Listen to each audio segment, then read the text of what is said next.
Yo, apa kabar nakama semuanya? Semoga nakama semua selalu dalam keadaan yang sehat-sehat saja. Pada video kali ini, kita akan membahas bagaimana serunya One Piece chapter terbaru, yaitu chapter 1114. Baiklah, tanpa basa-basi lagi, langsung saja, mari kita mulai! Chapter 1114 kali ini berjudul Sayap Icarus. Pada chapter ini, kita melihat kelanjutan reaksi dari para rakyat One Piece tentang berita yang disampaikan oleh Dr. Vegapunk bahwa dunia akan tenggelam, tidak terkecuali para anggota Angkatan Laut. Namun dari ekspresi Akainu, terlihat ia kesal dengan menyebarnya berita ini. Di sisi Pulau Mocktown, para warga Mocktown malah mengejek Vegapunk dan mempertanyakan bagaimana caranya dunia akan tenggelam. Lalu reaksi orang-orang Water Seven juga tidak percaya tentang level bencana ini, bahwa bukan hanya akan kotanya saja yang akan tenggelam, tapi dunia ini. Lalu di sisi Impel Down, tempat Doflamingo berada, di sana terlihat juga Magellan yang mengatakan kekacauan telah terjadi hanya karena kenaikan permukaan air laut 1 meter dan mungkin dibutuhkan 5 meter untuk menenggelamkan beberapa kota di dunia ini. Dan Doflamingo mengajak Magellan untuk pergi ke tempat yang lebih tinggi. Dan kita melihat juga reaksi Raja Neptune di Pulau Manusia Ikan. Lalu kita kembali ke sisi Egghead. Dengan telepatinya para Gorosei berkomunikasi bahwa mereka harus melenyapkan semua siput penyiar yang bisa mereka rasakan. Untuk masalah sisanya bisa diatur nanti. Lalu Dr. Vegapunk melanjutkan lagi pembicaraan dalam siarannya, bahwa tolong dengarkan prediksi yang akan kubuat ini. Jika data sensorku tepat, beberapa hari dari saat aku merekam ini, sebuah gempa bumi yang dahsyat akan mengguncang seluruh dunia. Setelah bencana ini, permukaan laut dunia akan naik 1 meter. Beberapa pulau tidak akan bisa lagi dihuni, dan tentu saja banyak pantai yang akan tenggelam. Jika hal ini tidak terjadi, silakan kalian abaikan sisa pesan ini. Tetapi jika hal ini benar-benar terjadi, maka tolong dengarkan apa yang akan aku katakan. Gempa bumi yang baru saja aku prediksi itu tidak bisa dikatakan sebagai fenomena alam. Aku dengan naifnya selalu mencari kedamaian dan kemakmuran, dan itu membawaku kepada apa yang menjadi dosa besarku yang pertama. Aku terpaku kepada mimpiku untuk mengembangkan sumber tenaga yang abadi, bertekad untuk membawa dunia ini ke masa depan yang lebih besar dan cerah. Tapi aku terbang terlalu dekat dengan matahari. Harusnya aku tidak besar kepala untuk memahami kemana arah dunia ini. Pertama-tama, kita harus mengetahui masa lalu, khususnya tentang apa yang terjadi di antara 900 dan 800 tahun yang lalu. Periode 100 tahun yang banyak orang anggap sebagai bagian kosong dalam sejarah. Lebih tepatnya itu dikenal dengan abad kekosongan, karena seluruh informasi tentang itu telah dihapus atau hilang.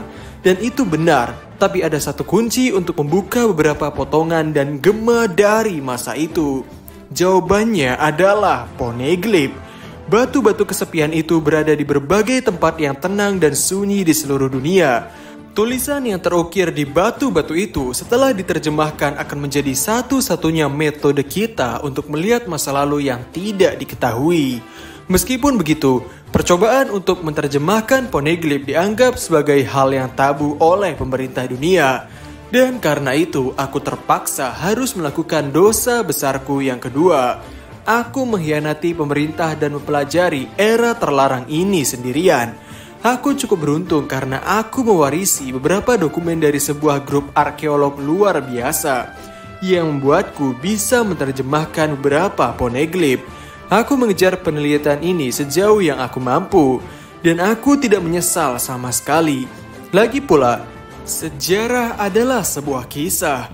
Dan sebenarnya aku hanya mengetahui bagian kecil tentang kisah 100 tahun yang panjang ini. Aku tidak pernah bisa meninggalkan kalian dengan spekulasiku sendiri. Jadi aku hanya akan membicarakan fakta yang aku tahu.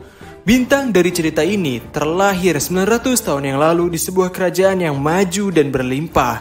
Dan sama seperti Nika, dewa matahari yang legendaris dari dongeng Elbaf, dia juga bertarung dengan tubuh yang elastis dan memanjang. Mereka memanggilnya dengan sebutan Joy Boy. Dia adalah pertama yang pergi ke laut, orang pertama yang disebut sebagai bajak laut. Hoho, perkataan Dr. Vegapunk selesai sampai di sini. Fakta-fakta yang disampaikan sungguh sangat mengejutkan.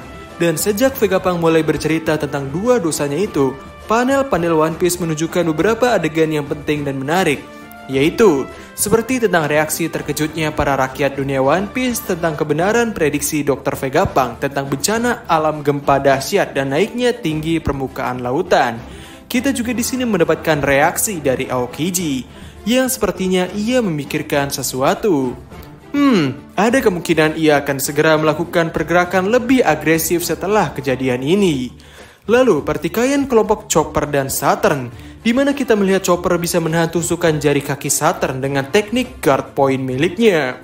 Lalu tentang kondisi Mars yang telah menemukan tempat Mother Flame berada, di mana dalam percakapan para Gorosei, mereka berkata bahwa kita tidak boleh berhenti, kita harus melenyapkan seluruh kehidupan. Kita juga melihat adegan di mana robot kuno raksasa tengah berjalan ke suatu tempat yang tidak bisa dihentikan oleh para angkatan laut.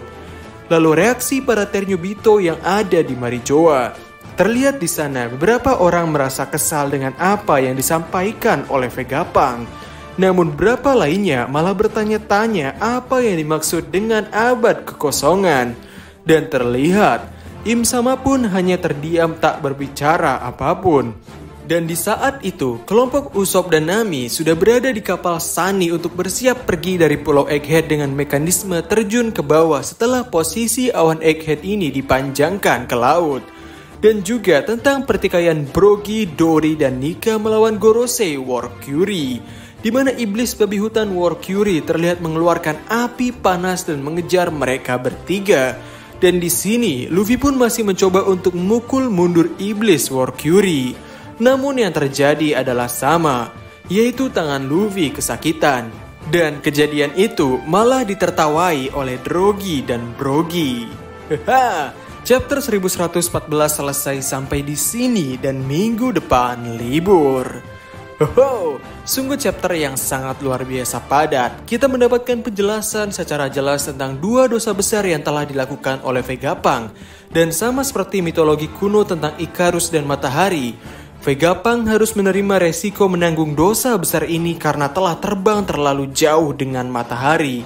Dan yang lebih menariknya lagi, seorang Vegapunk saja masih belum mengetahui secara keseluruhan kisah 100 tahun abad kekosongan ini. Jadi nantinya akan ada momen lainnya tentang penjelasan atau pengungkapan sejarah 100 tahun kekosongan ini. Mungkin hal itu akan kami bahas di video selanjutnya. Jadi, kami Diskusope dan terima kasih banyak.